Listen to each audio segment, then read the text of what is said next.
Reka nsubire kubahereza mwiriwe canke mwaramutse bivanye naho buri umwe wese aherereye mwebanywanyi bacu mubana natwe mu makuru nibiganiro vya misi yose tubandanya gushikiriza kuri no mbonesha kure yacu no yanyu Muhuza TV.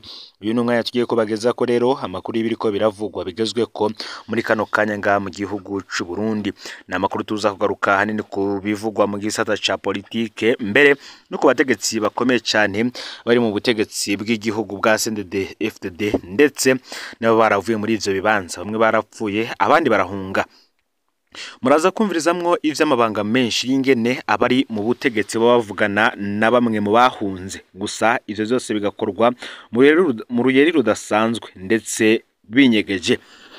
Aho uri hose ndagwaye kaze murano makuru, wowe ukurikirana ibiganiro vyacu rero nga mu gihugu c'u Burundi, mu buseruko, mu manuko, mu buraruko, mu burengero, abakurikirana amakuru n'ibiganiro vyacu baherereye hanze y'imbezi igihugu c'u Burundi nko mu karere ka Afrika y'ibiyaga binini, ku mugabane wa Afrika ndetse no mu makungu ya kure. Ndabaye kaze murano makuru. Inyuma yaho uwahoze ari umuhari ubereye umugambwe Abarundi bakawutera iteka ugasina amatora yo mu mwaka w'2025, Bunyoni ngari mu batanguye ingendo mbi yo gusahura amatungo y'igihugu, ari nako akunda ivyubahiro n'ibibanza vy'iteka. Amakuru twahawe akavuga ko nubwo Bunyoni yakunda kuvuga nk'umwe mu begereye inkuru nziza cyane ngatari urukundo rwamujanyeyo, ahubwo kubiharuro vyiwe vy'ukuzo kwicara ku ntebe y'umukuru w'igihugu nk'iteka risumba yandi, yabona ko yegereye inkuru nziza ari kumwe na Adolphe Nshimirimana bizoromworohera kwishakira kuko kubwiwe yabona ko inkuru nziza na Adolphe Nshimirimana bashobora kuba ari inshuti zidasanzwe. Murano makuru turaza kugaruka kuri General Alain Guillaume Bunyoni, tuze kugaruka kuri Godefroid Niyombare, turaza kubageza ko ivya Guillaume nabindika, tubageze ko ivya Varisto Ndayishimiye, Hussein Rajabu ndetse n'abandi benshi bari mu nzego zikomeye cyane z'umutekano kuri ubu. Muraza kumvirizamwo ivya Prime Niyongabo kandi ndetse n'abandi bafise amabanga kandi banafise ibibanza vy'iteka mu gihugu kuri ubu. Nubwo Bunyoni ngo yarazi ko Rajab ari we mutama w'ijambo muri CNDD FDD, l'homme fort du système CNDD FDD yarabona ko kwipanga ari inyuma ya Rajab bitoshe kuko ngo kwa Rajab ivyo bitakunda. Ushashanye ikibanza ntaco yoronka, ngariho havuye imvugo ngo ko uwipanze bamupangura. Ukubona ko Rajab ariho atoshikira amatungo n'intebe y'umukuru w'igihugu vyoroshe biri mu vyatumye Bunyoni ashigikira ko Rajab yakuburongozi bw'umugambwe mu mwaka w'2007. Mu kwereka ko ubuhangange bwiwe ataho bwagiye nubwo ari mwibohero, Rajab nawe yarigeze gutabara Bunyoni mu mwaka w'2010 amubure ko aza guhabwa isumu mu mfungurwa zo mu ndege mu rugendo yagirajemwe mu gihugu c'Ubushinwa. Uko bamwe mu bihangange bashaka kwikura ko Bunyoni ni nako ngo Rajab yakinga akoresheje abatari muri uwo mugambi. Ivyatumye Bunyoni abona ko atari ku ruhande rwa Rajab ngo ubuzima bwe bushobora guhungabana, ariko akaba ataco Bunyoni yakora adashize ko ikiguzi. Ivyamushikanye kukuba igihangange ca mbere gifise amatungo menshi muri CNDD FDD. Amakuru akavuga ko nubwo yaronka amatungo menshi, indoto yiwe yo kuzoba umukuru w'igihugu atayihevye, ariko ico atamenye nuko ayo matungo menshi yahawe kwari nko kumuzibira kugira ntazosubire gusaba kugirwa umukuru w'igihugu. Inkuru zivuga ko mu mwaka w'2014 mu nama y'ibihangange yabereye mu ntara ya Karusi biga uko bo kwifata kubw'ikiringo ca gatatu ca Petero Nkurunziza, Bunyoni yasavye bagenzuye ko ico kiringo bokemuha hako giteza induru mu gihugu no mu makungu, ariko ntivyakunze kuko kirya kiringo cari gifise ivyo kigamije nk'uko tuzobashikiriza mu yandi makuru. Amakuru akavuga ko uretse impamvu izi canke ziriya, ibihangange vyo muri CNDD FDD vyari vyarahiye ko bidashobora kwemera ko Bunyoni aba umukuru w'igihugu bivuye ku bwibone bwiwe, kuko babona ko yohava akoresha ubwo bubasha mu kwikiza badashaka. Ivyo navyo babivuga bisunza amajambo yigeze kubwira bagenzuwe mu nama barimwo kukirimba kwa Nkurunziza, avuga ko bagenzuwe amafaranga atabafata, bagumye basa nkuko bahora basaba kiri mw'ishamba, ariko wewe asigari nk'umuzungu w'amafaranga, arico gituma ariwe akwiye kubarongora. Amakuru duhabwa n'amasoko yacu akavuga ko mu mpera zo mu mwaka w'2019 mu nama y'ibihangange yategura uzosubira Nkurunziza, Bunyoni yari afise icizere ko ari waza guhabwa ico kibanza, ariko aza gutangazwa n'igena rya Varisto Ndayishimiye. Amakuru y'ibanga twaronse akavuga ko Evariste Ndayishimiye yatanguye gutegurwa kuzoba umukuru w'igihugu kuva ahawe kurongora umugambwe. Umwe mu bahoze bajejwe ubuzima bwa Neva akiramutswe umugambwe avuga ko bigeze kwankira intumwa z'umwe mu bategetsi bakomeye cyane mu gihugu ca Tanzania. Bigeze kwakira intumwa z'umwe mu bategetsi bakomeye cyane bari mu gihugu ca Tanzania. Ayo makuru nyene akavuga ko izo ntumwa zizanye ubutumwa bushimangira ko atacahindutse ku nteguro y'inyabutatu yubatswe ku Nkurunziza, Rajabu na Varisito. Inyabutatu ivuga ko ari yubatswe kuva bakiri ku rugamba ijanye nuko bari kubisikanya ku butegetsi nk'ivyabona bidasanzwe vy'ukungene demokrasi yaharaniwe ikaboneka yibarutswe n'amasezerano yo guhagarika intambara.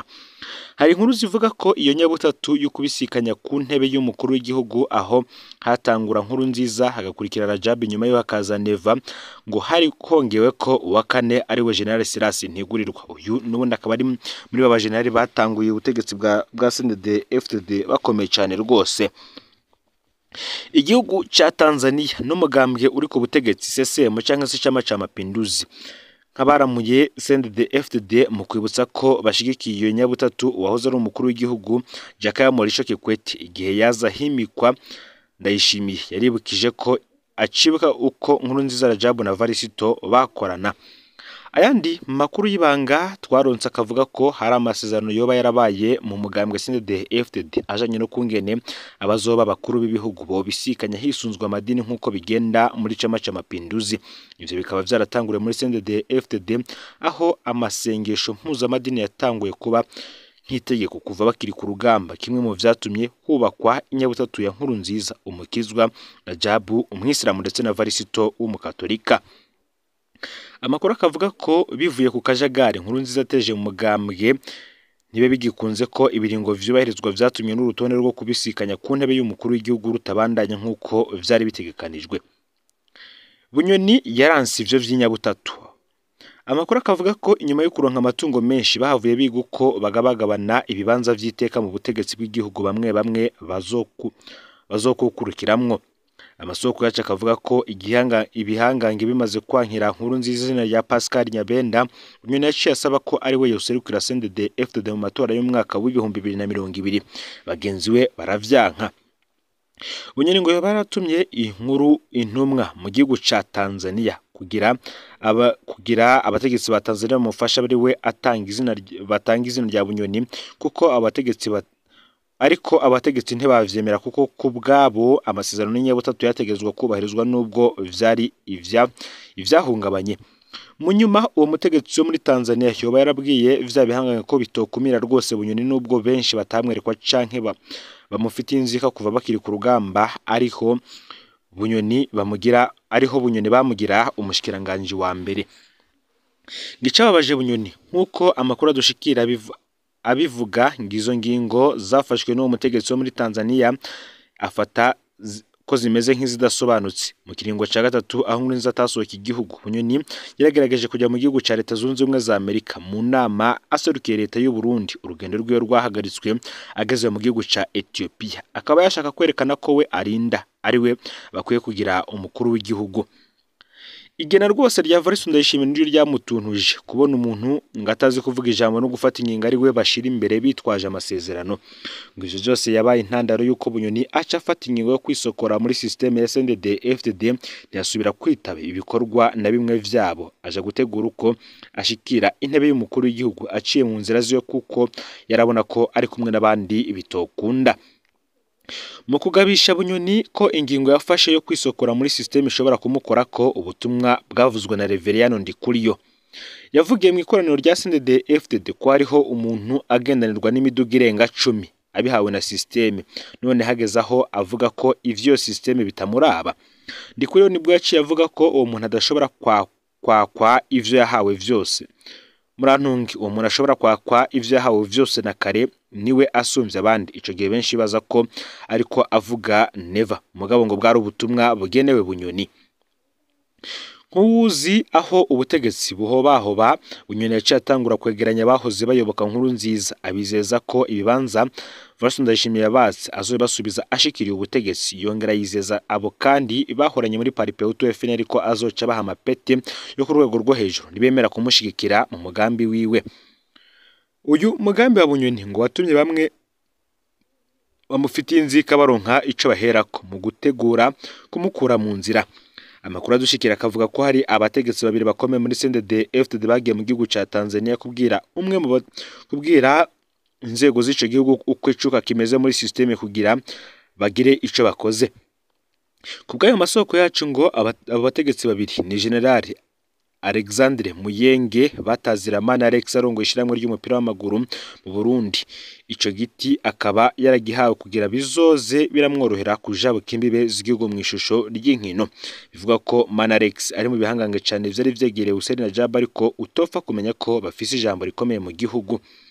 Uwa kabiri yagiye mu gihugu ca Tanzania kubw'ico kibazo ca Bunyoni ni Reverend Ndikuriyo, umunyababanga mukuru w'umugambwe uri ku butegetsi CNDD-FDD.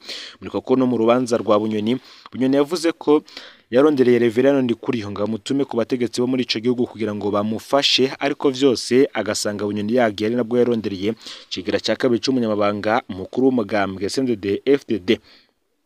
Amakuru akavuga ko uko bahabwa amabanga mu butegetsi hamwe no mu mugambwe hari ibiharuro vya politike bikomeye vyisungwa.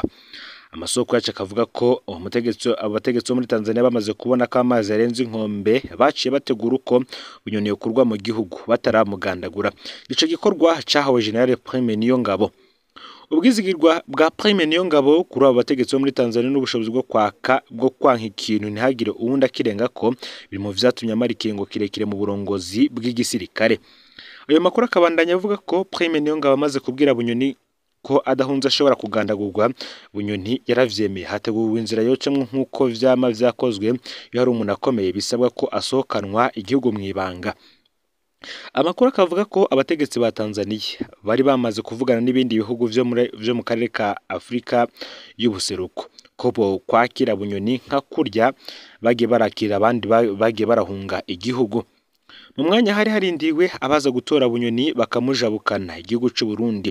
Bunyoni yaciye yisubirako abwira Prime Niyongabo ko abo bategetsi bahengamiye ku ruhande rw'abashaka kumwica, kumukura mu gihugu, vyerekana ko uwo murwi ari wo wasinze kandi yategezwa kubahuza.